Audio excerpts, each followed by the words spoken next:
Hello, നമ്മുടെ ഹെൽത്തിന് എപ്പോഴും ഇമ്പോർട്ടൻസ് കൊടുക്കുന്ന ഒരു മാസമാണ് കർക്കിടക മാസം. എന്നാൽ പിന്നെ ഞാനിന്നൊരു ഉലുവലേഹി ഉണ്ടാക്കിയാലോ എന്ന് വെച്ചു.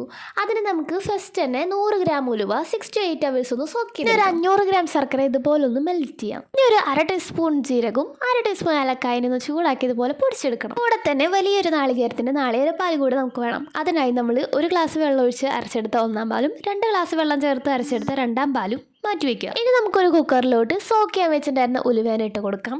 അതേ വെള്ളം തന്നെ ഒരു 1/2 ഗ്ലാസ് കൂടെ ഒഴിച്ച് 1/2 ടീസ്പൂൺ മഞ്ഞൾപ്പൊടിയും നമ്മുടെ എരിവിന് വേണ്ട കുരുമുളക് കൂടി ചേർത്ത് ഞാൻ 5 വിസിലിലാണിത് വേവിച്ചെടുക്കുന്നത്. വേവ് കറക്റ്റ് ആയോ എന്ന് അറിയാൻ വേണ്ടി നിങ്ങൾ ഈ ഉലുവേന ഒന്ന് അമർത്തി നോക്കണം. അപ്പോൾ കറക്റ്റ് പെട്ടെന്ന് തന്നെ അതിങ്ങനെ ഉടഞ്ഞു പോകും. അതാണ് അതിൻ്റെ കറക്റ്റ് പരുവം. ഇനി നമുക്കിതിനൊന്ന് അരച്ചെടുക്കണം. ഒട്ടും വെള്ളം ചേർക്കാതെ വേണം അരയ്ക്കാനായിട്ട്. അതുകൊണ്ട് തന്നെ നമ്മളിവിടെ രണ്ടാം പാൽ ഒഴിച്ചാണ് അരച്ചെടുക്കുന്നത്. എൻ്റെ രണ്ടാം പാൽ കാണുമ്പോൾ തൈരാണോ എന്ന് ഡൗട്ട് തോന്നുന്നു. അത് ഞാൻ കുറച്ച് നേരം ഫ്രിഡ്ജിൽ വെച്ചിട്ടുണ്ടായിരുന്നു. അതാട്ടോ കട്ട പിടിച്ചിരിക്കുന്നത്. എന്നാലും പ്രശ്നമൊന്നുമില്ല. അത് അരച്ച് കഴിയുമ്പോൾ കറക്റ്റ് ലെവലിലായി. ഞാൻ നാളികേരപ്പാൽ മുന്നേ ഉണ്ടാക്കി വെച്ചിട്ടുണ്ടായിരുന്നു. അപ്പോൾ നാശം ഉണ്ടാകുന്ന കരുതി ഫ്രിഡ്ജിൽ വെച്ചതാണേ. അപ്പോൾ ഏകദേശം ഇങ്ങനെയാണ് കേട്ടോ അരച്ച് കിടക്കുമ്പോൾ നമുക്ക് കിട്ടും. എന്നാൽ പിന്നെ നമുക്കിനി സ്റ്റാർട്ട് ചെയ്യാം. അതിനാദ്യം തന്നെ നമുക്ക് ചൂട് കട്ടിയുള്ള ഒരു പാത്രം വേണം. അതിലേക്ക് ഒരു 3 ടേബിൾ സ്പൂൺ നെയ്യ് ഒഴിച്ച് നമ്മുടെ ഉലുവയുടെ അരപ്പ് ചേർത്ത് കൊടുക്കുക. കൂടെ തന്നെ നമ്മൾ ശർക്കര പാനിയോട് ചേർത്ത് നല്ലപോലെ ഒന്ന് ഇളക്കി കൊടുക്കണം. ആ കട്ടയൊക്കെ ഒന്ന് വിട്ട് വരണ വരെ ഇളക്കുക. പെട്ടെന്ന് തന്നെ കട്ട വിട്ട് കിട്ടും കേട്ടോ. ഇനി നമുക്ക് ഈ മധുരം ഒന്ന് ബാലൻസ് ചെയ്യാൻ വേണ്ടി ഒരു ലേശം ഉപ്പിട്ട് കൊടുക്കുന്നുണ്ട്.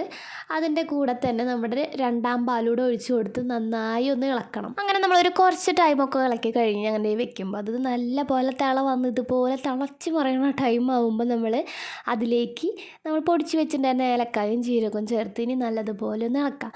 അങ്ങനെ ഇളക്കി ഇത് കുറേ ടൈം കഴിയുമ്പോഴാട്ടോ ഇതുപോലെ കറുത്ത് വരണത്. പെട്ടെന്നൊന്നും വരില്ല. ഞാനത് ഫാസ്റ്റ് ചെയ്ത് കാണിക്കാം കേട്ടോ. അങ്ങനെ ആയി കഴിയുമ്പോൾ നമ്മുടെ ഒന്നാം പാലൂടെ ചേർത്ത് ഇനി കൈ വിടാണ്ട് കുറേ നേരം ഇങ്ങനെ ഇളക്കണം. ഇനി നമുക്കിതിലൊന്നും ചേർക്കാനില്ല. ഇത് തന്നെയുള്ള പരിപാടി. ലാസ്റ്റ് വരെ ഇത് കട്ടിയായി ഒരു ലേഹ്യത്തിൻ്റെ പരിവാണ് വരെ ഇതുപോലെ അങ്ങനെ ഇളക്കും. ഇതിന് കുറേ ഗുണങ്ങളുണ്ട് കേട്ടോ. ഈ പാൽ കൊടുക്കുന്ന അമ്മമാർക്ക് പെട്ടെന്ന് പാലാവാൻ നല്ലതാണ്. അതുപോലെ തന്നെ തണ്ടൽ കഴപ്പുകളോ വേദനകളോ ഉള്ളവർക്കൊക്കെ നല്ലതാണ്.